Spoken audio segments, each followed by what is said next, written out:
Hey guys, today I think I'm going to start a new playlist called Things I Don't Collect. That's right, there are things that I don't collect, but as it turns out, I bought a collection of, I think it's mostly Lugers. I'm still going through boxes, but I have 5 or 6 boxes of things that were dug up in battlefields in Eastern Europe.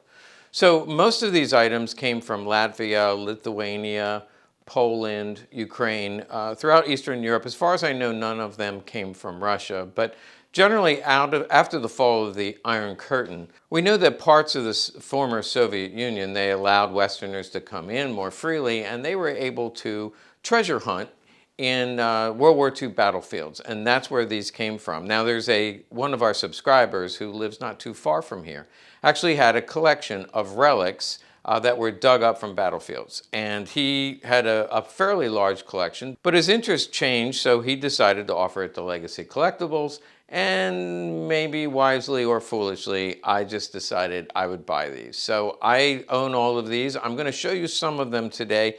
I think it's pretty cool, even though it's not something I collect. Now, I'm in all black today.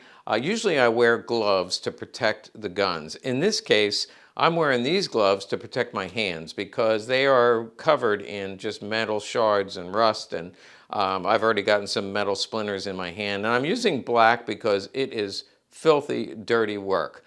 Just call me Mike Rowe because this is going to be a dirty job. Come take a look.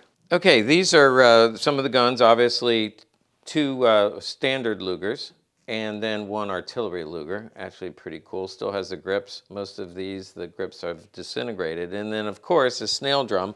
I'm gonna pull those up, but let's start from the bottom and work our way up.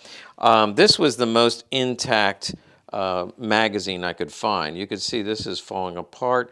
I'm sure this, yeah, the spring is completely gone. I'm kind of looking for one that has live rounds in it, and I haven't found that yet. But quite unusual. I can't find any serial numbers on any of these guns, but this one is one of the few that I could find a serial number. That's clearly the serial number of the gun and an R suffix. I suspect this is a 1937 Luger. It would have been a blued tube with an aluminum bottom. Here it rusted all the way through. The follower is completely gone. You know what? I think that's nickel. I take it back. I think this, no, it's blued over. Okay, excuse me while I try to figure out what this is. This is blued over. It was a nickel mag that was blued over. The follower is completely gone. Next one is eaten up worse. And again, these were metal detectors who are going through battlefields. And there's obviously hobbyists who do this. They take their vacations, go for a couple weeks, and dig through battlefields. These do not have exact notes as to which battlefield they came from. I do have a holster with some notes. I'll show you that in a minute. Once again, now the follower is there, but it fell down inside. And the aluminum bottom is gone. And here's the last one. Now this one looks like a nickeled mag. The spring is still in there. See the spring? Spring is still in there. There's the follower intact. This will not move. But the bottom is gone, and of course we could take one of these and try to restore it. Now I don't see a serial number. I do see some markings, but it's all corroded over. But this would go on the bottom here. I wanted to show you some of the other bottoms because one of them, this is in one of the, yeah, actually this one could be reused. This could be cleaned up and reused, nothing wrong with it. This one's probably too corroded. This one is also in good enough shape that it could be cleaned up and reused. You can see already how dirty this is. Imagine this with white gloves. But I was actually looking for the one that's marked 42, and here it is. It was the first one I looked at. You see the pitting here, but right there is a 42. Now that's the Mauser code for an armorer's replacement magazine, and I don't see a proof mark or a number. This would not be numbered. The armorer replacement magazines were 42 marked, but not serial numbered. So these are pretty cool. Now we got some toggle links. Here's the rear toggle link. This, of course, is the piece that goes in the back, has the rear sight. So this is the rear toggle link. There'd be a pin in here that would hold it together. Most of that is rotted away. Here's another rear toggle link. Again, you can't read any serial numbers. And the final toggle link. These look all about the same, very poor condition.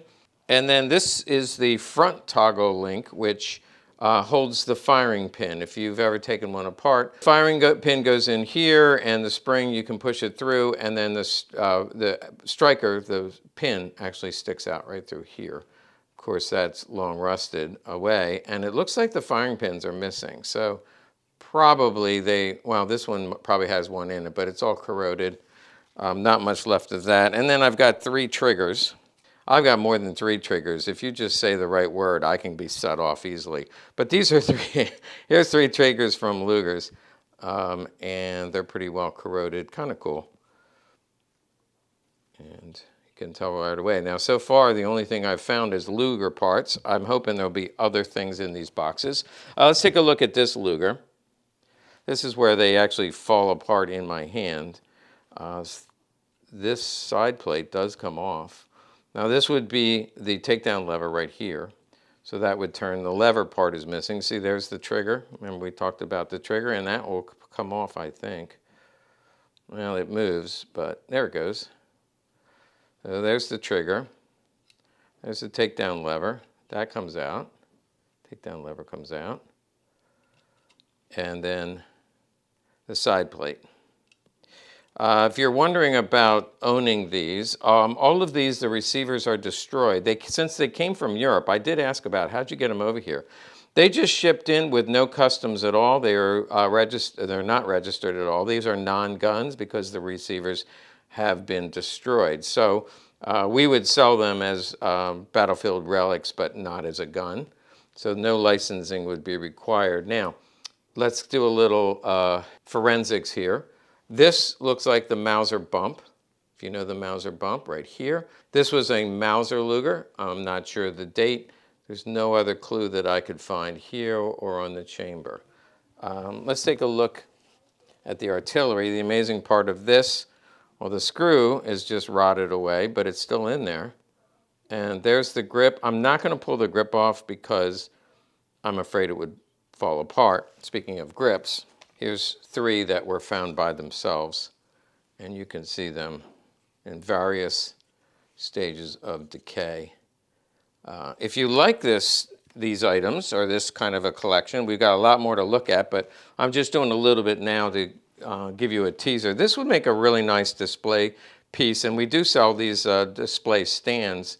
Put this on a display stand, and it would make a nice conversation piece in your den or rec room. You see the adjustable rear front sight. There's the rear sight. And on this one, none of the pieces seem to move. The side plate is missing. The trigger does not come out, and the takedown lever doesn't move. Let's take a look at the other side. Very similar. This is kind of rotting out. And the last Luger. This is kind of cool because the frame is almost gone, but the magazine is still in there. It's kind of stuck in there. I'm wondering if there's any live... oopsie. Side plate just came out. No live rounds in here. Side plate fell off, so let's go back. This was just sitting on here. And the side plate, when I turned it over, the side plate comes right off, and the trigger will come right off. The Mauser bump. So this does have the Mauser bump. So this is a Mauser. You can see the threading for the barrel, how it goes onto the receiver. This would be a DWM. There would be no Mauser hump on this one. So this is a DWM, and this is a Mauser frame. Okay, the last 2 items I'm going to show you here is a Snail Drum. Now, I can't imagine that they had Snail Drums on a World War II battlefield. However, they did use the Snail Drum for a machine gun. So it could have been used in a machine gun. These are heavy, so it makes me wonder if there's bullets inside. They could have been loaded. This is, I believe, this is a Type 2 Snail Drum. It has to do with the way you load it. This crank here is a Type 2. This is very fragile, falling apart here. If you're wondering about prices, I don't know. I'm thinking the Lugers will be about $500, and this one, this display piece is really nice. That might be like $800, and some of these parts, We will be selling them, but I'm not in a big hurry because I do enjoy just going through these and learning all I can from it. Aha, this is a Type 1. Yeah, good reference. This is a Type 1. The crank on the top cranks like this. This folds down, and you fold it open and crank it to load it. This one, this lever goes up and down. You pull it out and crank it that way. So this is a Type 1 snail drum. This is a Type 2. They do make replicas, but I can guarantee you these are all original. Okay, if you think the guns were corroded, check out these holsters. All Luger holsters. I'm still looking for something other than Lugers, so we'll just make our theme for the day Lugers. I want to start with this one because this one has a note. It has no top, and that's fine when you're wearing a bathing suit, but when you're looking at a Luger holster, you definitely want a top on it. And what I liked about this one, this is a P008 holster recovered from the battlefield of Bastogne, Belgium, genuine relic from the battle. Now, it is signed. It has somebody's name, and it's signed. So whoever found this could have been dug up. It could have been in a cellar or in the wreckage of, when they cleaned up the wreckage. We can see a Waffen stamp. I won't be able to read it, but there's the maker. So you see the company that made this. And then this says 1937. So this held a 1937 Luger. By the way, as we go through these, we're going to see that 1937 is the lucky winner because there's several of these that are dated like that. This one is interesting because it still has the spare magazine inside. This fell off. There's the spring inside. Spring on. It's almost skeletal. A lot of these have a hanger on the back, and I couldn't figure out what was going on. But also some glue, and now I realize these were up on a wall. They were on display on a wall, and in some cases they were glued up, in some cases they were wired up, but there's the top of the magazine all corroded, and then the magazine going through the pouch. This one we can read 1939. So pretty cool. This one is World War I. There's no stitching across here. That makes it World War I. I'll show you World War II has the stitching right here at the midpoint. There's stitching. World War I, no stitching. So this is probably not from, well, it was from World War I, but it was then used again in World War II and probably dug up after World War II, especially if it was found in Eastern Europe, because during World War I don't think the Germans had invaded those other countries. Of course, I could be wrong, but these have little nails to hold it together.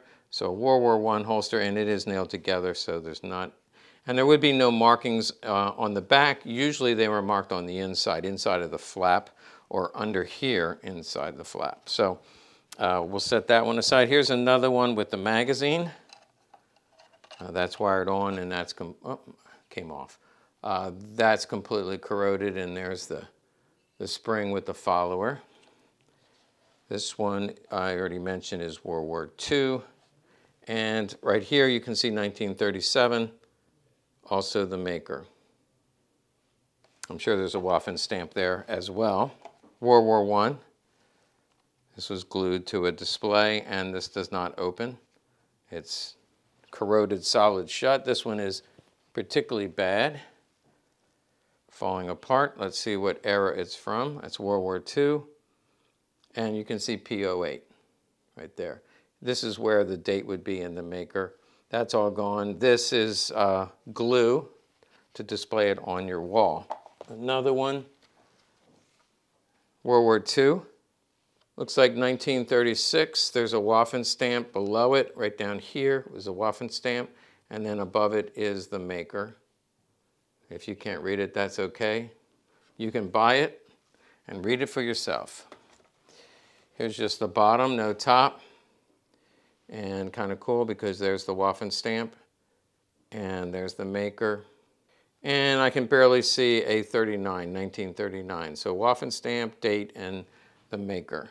This is World War I, so there'd be no markings back here. Again, nails to hold it up.